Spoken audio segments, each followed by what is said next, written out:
무사히 한국 출장을 마치고 돌아오게 되었습니다. 기도해 주신 여러분들께 감사드리고 또 지켜주신 하나님께 영광을 돌립니다. 이번 출장 기간 동안에는 대구에도 갔었고 또 부산에도 다녀왔습니다. 저는 부산이라는 도시를 가끔 가보긴 했습니다만 이번처럼 온전히 부산의 해변가를 지나갈 수 있는 기회는 없었습니다. 제가 출장 가 있을 동안에 한국에도 이상 기온이라고 할 만큼 맑은 날이 계속되었고 그 해변가에서 바라보는 부산의 도시 풍경은 우리 밴쿠버보다 못하지 않았습니다. 날씨도 좋았고 정말 멋진 아름다운 비유 속에서 우리 조국의 역동성, 아름다움 이런 것들을 다시 한번 볼 수 있는 기회였습니다. 이제 그런가 하면 우리 사회에는 정말 곳곳에 여러 가지 문제점을 가지고 있습니다. 정치적으로, 사회적으로 이런저런 일들이 많고 특별히 일본과의 문제 때문에 어찌 할 바를 알지 못하고 전전긍긍하는 모습들이 정말 많았습니다. 이런 사실을 보면서 우리는 비록 해외에 나와 있지만 우리 조국을 가슴에 안고 더 열심히 기도해야 되겠다 하는 생각을 갖게 됐습니다. 이번에도 출장을 가서 보니까 유별나게 많은 사람들과 더불어 함께 밥을 먹을 수 있는 기회가 있었습니다. 사람이 함께 밥을 먹는다고 하는 것은 큰 기쁨 가운데 하나일 것입니다. 함께 밥을 먹고 또 함께 대화를 나누고 그리고 함께 시간을 보낸다. 이건 보통 관계에서는 잘 이루어지지 않는 아주 특별한 관계 속에서만 이루어지는 은혜가 아닌가 그런 생각을 해봅니다. 한국에는 식당이 정말 많습니다. 좋은 음식도 진짜 많습니다. 또 이번에 이런저런 기회로 좋은 식당이라고 하는 곳에 많이 가게 되었습니다. 한국은 경제적으로 어렵다고 하지만 음식값이 정말 비쌉니다. 그런데도 가득 차 있습니다. 그리고 정말 재미있는 것은 저같이 나이가 좀 먹고 이런 사람들이 있는 것이 아니고 아주 젊은이들이 아주 고급 식당에 정말 꽉꽉 찹니다. 그들이 월급도 제대로 못 받는다는데 요즘 한국의 경제가 나쁘다는데 그런데 젊은 사람들이 어떻게 경제적 여유가 이렇게 있는가 하는 것이 의심스러울 만큼 그렇게 많이 모여서 밥을 먹습니다. 제가 말씀드리려고 하는 것은 그 식당에서 정말 재밌는 풍경을 보았기 때문입니다. 사람들이 둘러앉습니다. 젊은이들이 쭉 한꺼번에 모여 앉아서 식사를 합니다. 식당에 들어오는 순간부터 모든 사람들이 약속이나 한 것처럼 스마트폰을 봅니다. 그래서 이제 웨이터들이 들어와서 또 주문을 받을 때까지 계속해서 각자 스마트폰을 봅니다.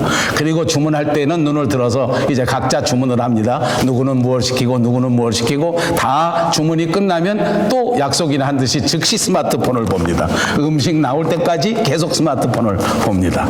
또 그리고 나서 음식을 다 가져와서 이제 주면 그때는 스마트폰을 놓고 그리고는 다 밥을 먹습니다. 다 밥을 먹고 나면 그때 또 즉시 스마트폰을 봅니다. 그분들은 왜 같이 밥을 먹는지 제가 잠깐 그 생각을 하게 되었습니다. 저는 모처럼 만에 한국에 가서 식당에 가서 같이 밥을 먹는 사람과는 정말 많은 이야기를 나누고 많은 시간을 나누고 그리고 서로 덕담을 나누고 서로 또 안부를 나누고 서로 기도를 나누고 그런 기회라서 그렇게 식당에 가서 같이 밥을 먹는 줄 알았는데 이제 보니까 다른 사람들은 저하고 달리 그곳에서 스마트폰을 보느라고 식당에 온 것 같습니다. 그렇다고 해서 그 스마트폰 안에서 무슨 일이 벌어지는가 하는 것은 또 생각해 볼 문제입니다. 전부 다 나쁜 일만 벌어지는 것은 아닙니다. 여러분 스마트폰이 가지고 있는 아주 좋은 장점들이 여러 가지가 있는데 그 중에서 하나는 무엇인가 하니 스마트폰을 통해서 멀리 떨어져 있는 사람과도 쉽게 소통할 수 있다고 하는 장점입니다.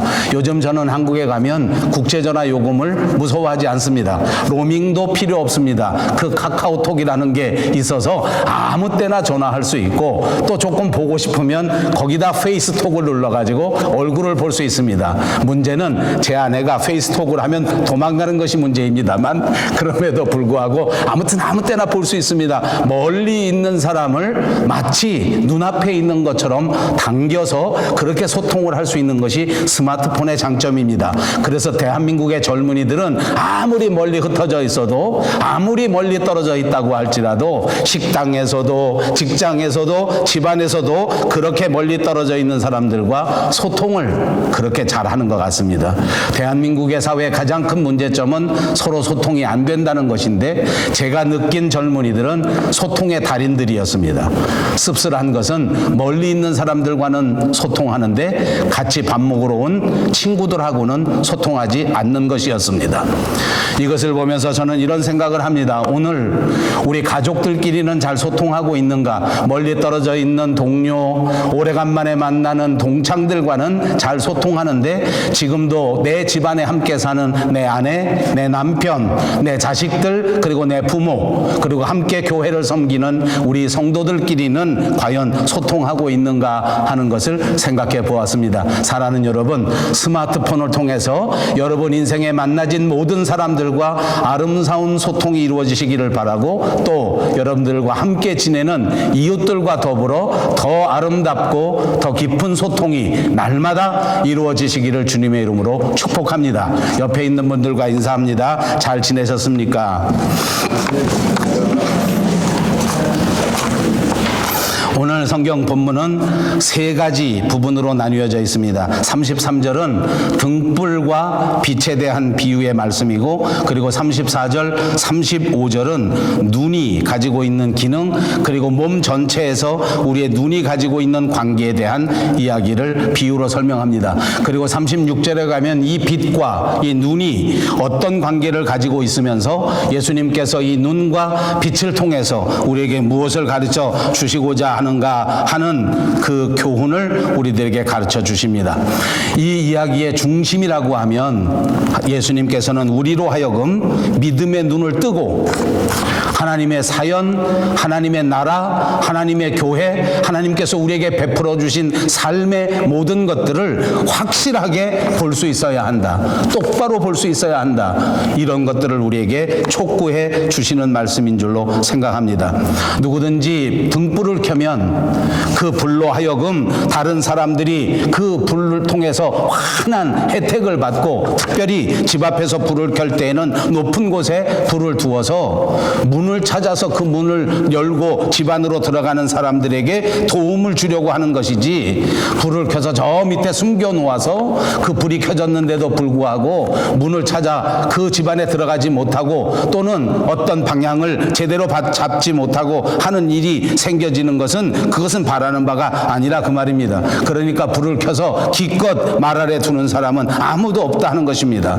마찬가지로 예수님께서는 이 땅에 오실 때에 우리 많은 사람들로 하여금 하나님의 나라에 들어가게 하시기 위해서 오셨는데, 그래서 예수님의 말씀도, 그래서 예수님께서 우리에게 보여주신 사역도 모두가 우리로 하여금 하나님의 나라를 확실하게 발견하고 하나님의 나라 천국으로 들어가는 문을 정확하게 발견하려고 하셨기 때문에 모든 사람들이 환히 볼 수 있도록 그렇게 말씀을 주시고, 모든 사람들이 환히 깨달을 수 있도록 그렇게 사역을 베푸셨는데, 사람들이 그걸 알지 못한다 그 말입니다. 그리고 오해하고 있다 그 말입니다. 왜 예수님께서 이 사람들을 하나님의 나라로 인도해야 되는데 기껏 사역을 펼치실 때, 말씀을 주실 때에 숨겨서 다른 사람은 알지 못하도록 하시겠느냐? 그럴 리가 있느냐 그 말입니다. 그러므로 그분이 오셔서 우리에게 말씀을 주실 때 만물이 알 수 있도록 드러내놓고 말씀하신 것입니다. 비유로 말씀하실 때에 우리 모두가 깨달아 알아들을 수 있도록 말씀하신 것입니다. 그러나 사람들의 눈이 어둡고 사람들의 귀가 어둡고 특별히 사람들의 판단이 잘못돼서 예수님께서 하시는 말씀을 깨닫지도 못하고, 예수님께서 주시는 비유를 그것을 해석할 줄 몰랐기 때문에 도대체 예수님의 뜻은 알지 못한 채 계속해서 또 다른 말씀은 없는가, 또 다른 기적은 없는가, 또 다른 표적은 없는가 라고 생각하고 있다고 하는 것을 지적해 주신 것입니다. 이제는 우리가 귀를 열어 예수님의 말씀을 들어야 할 때이고, 이제는 우리가 눈을 크게 뜨고 그가 행하시는 일을 보고 하나님의 나라를 발견해야 할 때라는 것을 가르쳐 주는 것입니다. 그렇습니다. 사랑하는 여러분, 허탄한 것에 우리의 마음을 빼앗기지 말고 이제 우리에게 주신 하나님의 말씀과 하나님의 능력의 사역을 바라보면서 하나님의 나라를 확실하게 발견할 수 있는 저와 여러분 되시기를 바랍니다. 34절 35절은 말씀드린 것처럼 눈과 몸에 대해서 말씀하고 있습니다. 특별히 35절에 보니까 그러므로 내 속에 있는 빛이 어둡지 아니한가 보라. 물론 요구하는 사람들은 자기가 눈앞에 보이지 않으니까 요구하는 것입니다. 사람은 다 그런 것 같습니다. 물론 무언가 원하는 사람들은 자기가 답답하니까 원하는 것입니다. 나는 문제가 해결되지 않으니까, 내 속에는 어두움이 아직도 남아있으니까, 나는 이 하나님의 나라가 무엇인지 알 수가 없으니까 자꾸 다른 걸 찾아서 요구하는 것입니다. 그런데 오늘 예수님께서는 지적합니다. 내 속에 있는 빛이 어둡지 아니한가? 오히려 내 마음속에 빛이 들어오지 않는 것 아닌가? 무언가 잘못돼서 창문이 잘못되었다든지 문이 잘못되었다든지 그래서 빛이 들어오지 않고 다른 사람들은 모두가 환한 광명 속에서 살고 있는데 자기 스스로 어둠 가운데서 살고 있는 것은 아닌가? 스스로를 살펴보라는 말입니다. 여러분, 이 말씀을 통해서 우리가 스스로를 살펴볼 때에 제일 먼저 무엇을 살펴보면 좋겠습니까? 바로 눈입니다. 왜냐하면 눈이 빛이 들어오는 창문이기 때문입니다. 그래서 우리의 눈이 밝으면 우리의 삶이 밝을 수 있다고 성경이 말합니다. 눈이 어두우면 우리의 삶이 어두워질 수밖에 없다는 것입니다. 표현은 조금 다르지만 34절도 바로 그런 뜻의 말씀입니다. 34절에 보니까 내 몸의 등불은 눈이라. 내 눈이 성하면 온몸이 밝을 것이요 만일 나쁘면 내 몸도 어두우리라. 우리 몸은 우리 모든 지체를 위한 등불과 같은 존재라는 것입니다. 그래서 눈이 밝아야 바르게 모든 일을 잘 할 수 있다는 것입니다. 눈이 어두우면 물체를 발견할 수 없고, 눈이 어두우면 우리가 손을 뻗어서 그 물건을 똑바로 붙잡을 수도 없는 것 아닙니까? 어디 길을 갈 때 눈이 어둡게 되면 우리가 그 길을 똑바로 찾아서 우리 발걸음을 제대로 옮길 수도 없는 것입니다. 우리 몸이 필요한 곳으로 이동하려고 해도 눈이 밝아야 되는 것은 절대적으로 필요한 것입니다. 눈이 밝아야 사물을 정확하게 볼 수 있고, 눈이 밝아야 우리의 생각을 정확하게 정리할 수가 있는 것입니다. 똑같은 것을 보고도 눈이 흐리기 때문에 판단을 잘못하고 생각을 다른 것을 하는 사람들이 얼마나 많은지 모릅니다. 이것이 내 몸의 등불은 눈이라. 내 눈이 성하면 온 몸이 밝을 것이요 만일 나쁘면 내 몸도 어두우리라 하시는 말씀의 뜻인 줄로 믿습니다. 그러니까 빛이 없어서 어디를 가겠다, 어디를 못 가겠다 할 것이 아니라, 지금 우리가 가만히 생각해 보아야 할 것은 혹시 내가 눈이 어두워서 이미 빛이 비추고 있는데도 불구하고 내가 보지 못하고 있는 것이 아닌가 하는 것을 살펴보아야 한다. 여러분, 이 설교 말씀은 조금 조심스러운 말씀입니다. 왜냐하면 혹시 잘못하면 여러분을 꾸짖는 말이라고 생각하기 쉽기 때문입니다. 그러나 여러분을 꾸짖는 말이 아니라 스스로를 믿음 안에서 점검해 보아야 할 체크 포인트라고 생각하시기를 바랍니다. 내가 나를 점검하고 난 다음에야 내 눈이 스스로 밝은가를 생각해 보는 것이 우리의 믿음의 성장을 위하여, 우리의 믿음의 성숙을 위하여 꼭 필요한 것입니다.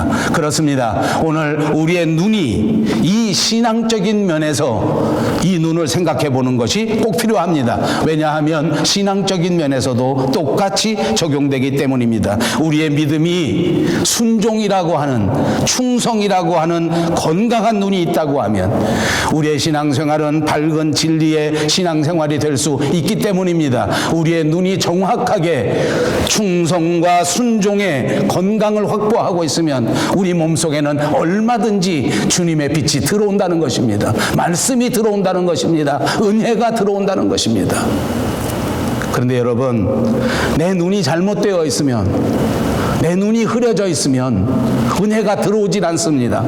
진리의 말씀이 내 마음속에 잘 들어오지 않습니다. 그러므로 말씀이 들어오지 않는데 어떻게 우리의 삶에 기쁨이 넘쳐나겠습니까? 은혜가 우리 속에 들어오지 않는데 어떻게 우리가 세상을 이기고 승리할 수 있느냐 말입니다. 빛이 들어오지 않으니까, 말씀이 들어오지 않으니까 온갖 원망과 불평과 오해와 시기와 질투가 내 마음속에서 일어날 수밖에 없다는 것입니다. 사랑하는 여러분, 여러분의 믿음의 눈을 점검하시기 바랍니다. 충성과 순종을 점검하시기 바랍니다. 그래서 여러분의 눈이 더더욱 밝아져서 더더욱 건강해져서 하나님께서 여러분에게 주시는, 하나님께서 우리에게 베풀어 주시는 은혜와 사랑과 소망이 강처럼 넘쳐나는 역사가 있으시기를 주님의 이름으로 축복합니다. 그렇습니다. 예수 그리스도의 진리의 빛이 들어올 때에 우리의 심령은 드디어 활력을 얻게 되는 것입니다. 여러분, 삶이 재미없으십니까? 하루하루 살아가는 삶에 아무 기쁨도 없다고 느끼십니까?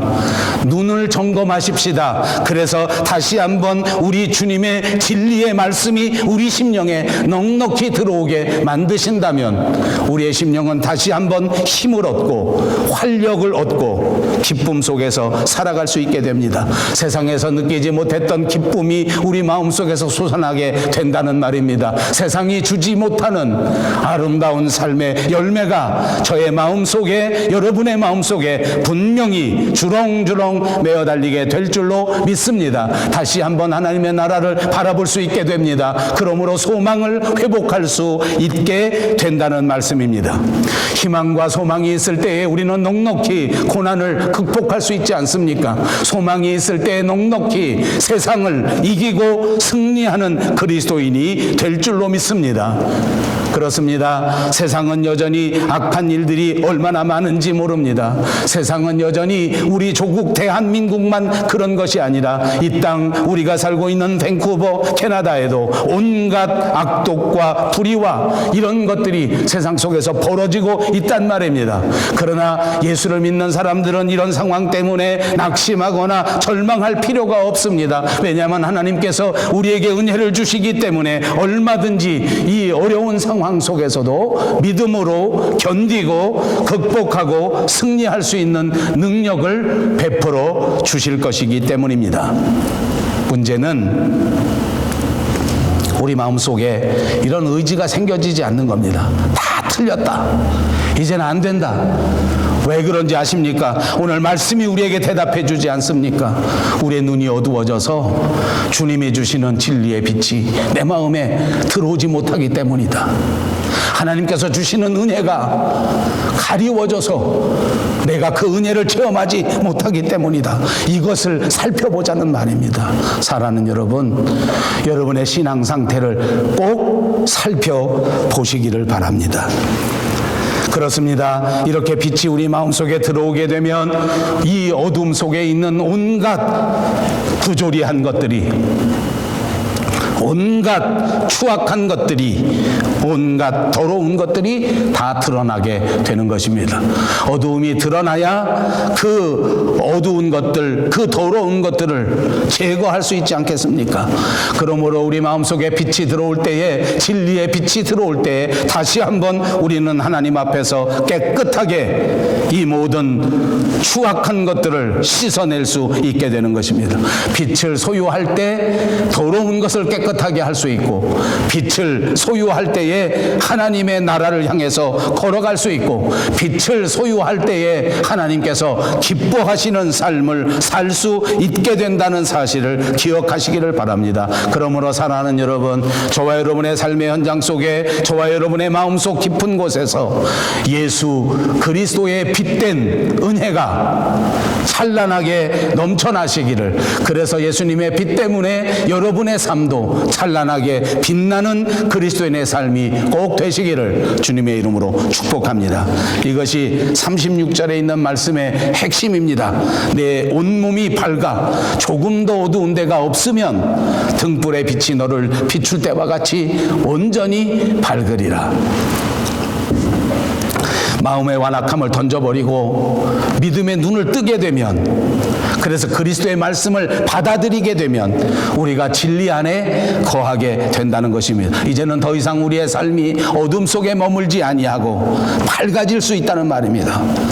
그런데 오늘 우리가 처음 읽은 본문 33절의 말씀에 보시면 진리이신 예수님께서 등경 위에 켜놓은 온 방을 밝히 비추어 사람들이 방에 들어올 수 있도록 돕는 그 등불과 같은 분이 예수 그리스도라고 말씀하신 적이 있습니다. 그래서 그리스도의 빛을 받게 되면 우리 모두가 다 하나님의 나라로 들어가는 그 밝은 길로, 그 올바른 길로 예수님께서 우리를 안내하신다는 것입니다. 그리고 이 말씀 가운데에는 암시되어 있는 명령이 있는데 예수님께서 이렇게 사람들을 하나님의 나라로 안내하는 진리의 빛이 되신 것처럼 오늘 예수님 앞에 은혜 받은 사람, 예수님께서 불러주신 사람, 오늘 하나님 앞에 예배하는 저와 여러분, 우리 모든 영성교회 식구들은 그 예수님처럼 다른 사람들을 하나님의 나라로 안내해야 하는 그 역할을 감당해야 될 사명이 있다는 것을 암시하고 있는 줄로 믿습니다. 오늘 주님의 말씀을 깊이 묵상해 보니 우리는 그 주님의 빛처럼 그 주님의 빛을 받아서 우리도 똑같이 내 주변에 있는 사람들을 하나님의 나라로 인도하고 내가 아는 사람들을 모두 하나님의 나라로 인도해야 할 사명을 가진 자다.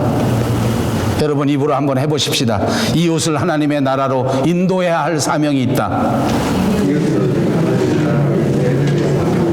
아멘. 수준이 많이 높아져서 길게 해도 다 따라하시네. 아버지. 그렇습니다. 오늘 우리 그리스도인이 가진 진짜 사명이 확실해져야 합니다. 우리의 사명이 뭐라고요? 이웃을 하나님의 나라로 인도해야 한다는 것입니다. 여러분의 가족들을 하나님의 나라로 인도해야 합니다. 여러분의 형제들도 자매들도 하나님의 나라로 인도해야 합니다. 이 마지막 시대에 여러분이 만나는 모든 사람들을 하나님의 나라로 인도하는 사명자들이 되어야 될 줄로 믿습니다. 이 사명을 감당하기 위해서 우리는 무엇을 해야 합니까? 그 대답도 오늘 본문 36절에 있습니다. 내 온몸이 밝아 조금도 어두운 데가 없으면 등불의 빛이 너를 비출 때와 같이 온전히 밝으리라. 내 몸이 밝아야 한다는 것입니다. 조금도 어두운 데가 없어야 한다는 말입니다. 이 말씀을 주목하십시오. 내 온몸이 밝아야 하고 내 몸에 조금도 어두운 데가 없어야 한다. 34절 말씀에서는 온몸이 밝으려고 하면 눈이 성해야 된다. 조금도 어두운 데가 없으려고 하면 눈이 건강해야 한다. 이렇게 말했습니다. 여기서 말하는 눈은 육체의 눈은 아닙니다. 여기서 말하는 눈은 영적인 눈을 의미하는 것일 것입니다. 저는 요즘 육체의 눈이 날마다 어려워져 갑니다. 이번에 출장을 다니면서 보니까 여행 기간이라서 그런지는 몰라도 정말 보기가 어렵습니다. 이제는 잘 안 보입니다.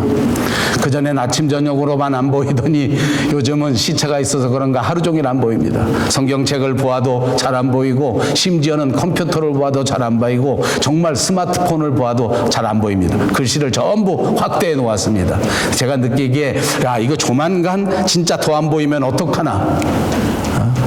다른 건 모르겠는데 여기서 더 안 보이면 이거 설교할 때 큰 문제가 있겠다 이런 생각이 듭니다. 제가 걱정을 많이 하니까 제 친구 목사님이 옆에서 그럽니다. 형님 걱정하지 마십시오. 왜 그러냐. 야 이거 설교 본문이 안 보여서 설교를 못하는데 그게 어떻게 걱정 안 할 일이냐. 아니요 교인들은 좋아합니다. 아바지 설교를 못 보니까 설교 짧아져서 교인들은 좋아한답니다. 제가 지금쯤 안 보이기 시작하면 여러분 좋아하실래나 모르겠습니다. 아무튼 잘 안 보입니다. 육체의 눈은 자꾸만 후패해져 가지만 영적인 눈은 후패해져 가는 것은 아닙니다. 날마다 새롭게 하고 날마다 건강하게 하면 우리가 밝은 빛에 거할 뿐만 아니라 내 몸에 어두운 걸 전부 없앨 수 있다는 것입니다. 사랑하는 여러분, 우리는 빛으로 살아가야 할 사명자입니다. 입으로 한번 해보십시다. 빛으로 살아가야 할 사명자다.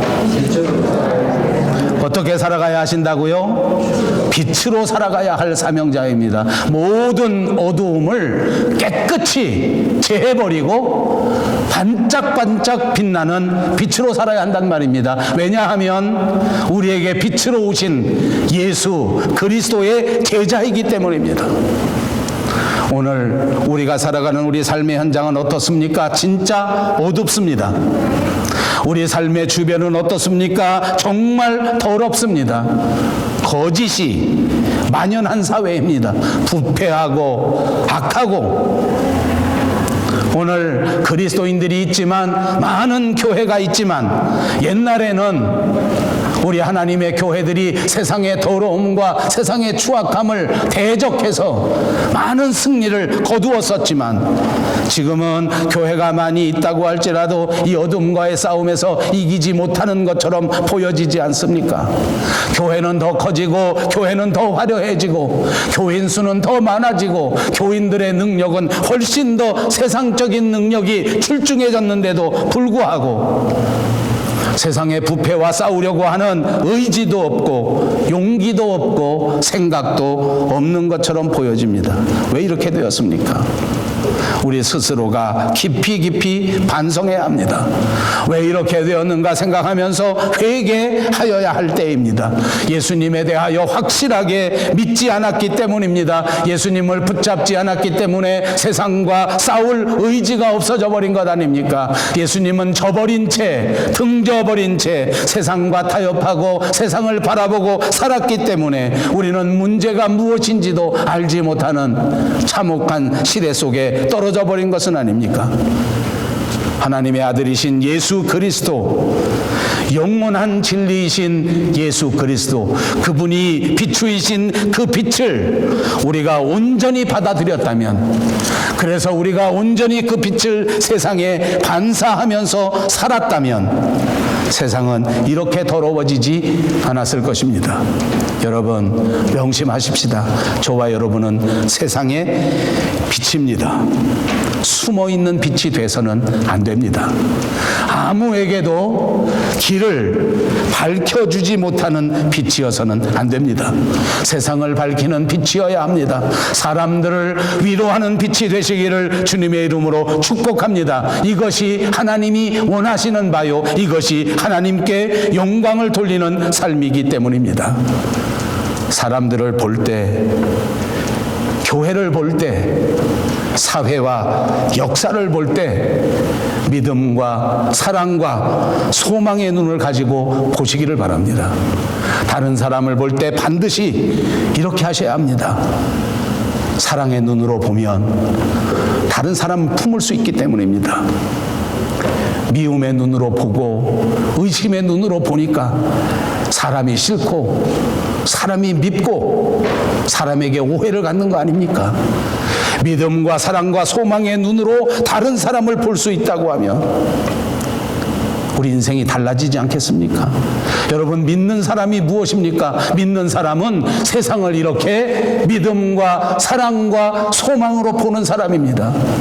믿는 사람은 상대방을 볼 때 믿음의 눈으로 봅니다. 믿는 사람은 아내를 볼 때 믿음의 눈으로 보는 사람들입니다. 그러므로 그 아내를 볼 때에 그 아내가 사랑스럽고 그 아내를 도와야 하고 그 아내와 더불어 힘을 합할 마음이 생기는 것 아닙니까? 믿음을 잃어버리니까 상대방을 볼 때 그저 조금만 잘못하면 상대방을 지적하게 되고 조금만 이상하면 상대방을 오해하지 않습니까? 저는 그리스도인의 시야가, 그리스도의 눈이 완전히 달라져야 한다고 생각합니다. 사랑하는 여러분, 이제부터는 여러분의 주변에 있는 사람들을 볼 때 사랑의 눈으로 보시기 바랍니다. 여러분의 교회를 바라볼 때 사랑의 눈으로 보시기를 축복합니다. 잘 믿는다고 하면서도 사랑의 눈으로 보지 못한다면 그것이 과연 믿음이겠습니까? 남을 정죄하는 눈으로, 자기 자기만 옳다고 생각하는 눈으로 가진 사람들이 얼마나 많은지 모릅니다. 다른 사람의 장점을 바라볼 수 있는 긍정적인 눈을 가지시기를 바랍니다. 이렇게 다른 사람의 장점을 볼 때에 세상에서도 성공할 수 있게 되는 줄로 확실히 믿습니다. 여러분, 또 하나 부탁합니다. 다른 사람도 사랑의 눈으로 보아야 하지만 자기 스스로도 사랑의 눈으로 보시기를 바랍니다. 저는 한국에 출장할 때마다 오래간만에 만나는 사람들을 만납니다. 그리고 제 주변에 있었던 사람, 오래전에 인연을 맺었던 사람들을 만납니다. 이번에도 제가 공항에 올 때 저를 차를 태워 공항까지 데려다 준 분이 있었습니다. 옛날에는 제가 만나 전도한 청년이었는데 지금은 어엿한 중견 목사가 되신 분입니다. 그분은 저를 오래간만에 보니까 얼마나 저를 사랑의 눈으로 보시는지 모릅니다. 이런저런 칭찬의 말을 그 택시 타고 그 공항 가는 내내 합니다. 저는 그 소리를 들으면서 차 안에서 어떤 생각, 이 사람이 왜 이렇게 나를 계속 칭찬하나. 그런데 또 한쪽에 보니까, 차를 바깥에 보니까 공항이 점점 가까운 거예요. 왜 이렇게 공항이 가까울까? 공항이 좀 더 오래 갔으면 좋겠다. 계속 칭찬해주고 계속 사랑의 눈으로 저를 보아주고, 목사인 저도 이렇게 칭찬을 받으니까 위로가 되고 이렇게 사랑을 받으니까 마음이 얼마나 기쁜지 모릅니다. 여러분, 우리가 내 가족들에게, 내 사랑하는 자식들에게, 내 사랑하는 부모에게 좀 더 사랑의 말을 하고, 좀 더 은혜의 말을 하고, 좀 더 큰 이해의 말을 한다고 하면 얼마나 밝은 사회가 되겠습니까? 원망하지 마십시다. 비교의식은 다른 사람과 나를 비교하는 것인데 자기를 멸시하는 것입니다. 자기를 멸시하기 때문에 남하고 비교하는 것입니다. 여러분, 자기를 볼 때에도 사랑의 눈으로 보십시오. 하나님께서 사랑하셔서 선택하신 분들입니다. 여러분, 한 사람 한 사람 하나님이 보실 때에 천하보다도 귀하다고 고르시고 뽑으신 사람들입니다. 이거 믿습니까?